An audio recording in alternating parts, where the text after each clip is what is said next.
Wow.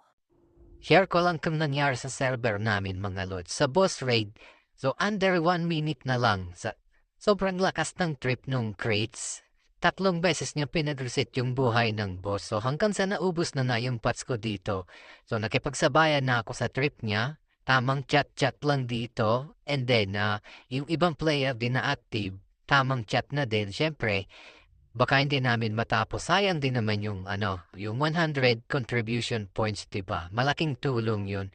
So, kung may ganitong mga players sa server nyo, just enjoy the game mga lods. So, kayong maiinis. Makipagsabayan din kasi kayo. Trip-trip lang yan. So, yun. Enjoy the game mga lods at keep grinding. Sabay-sabay tayo magpalakas. Have a good day!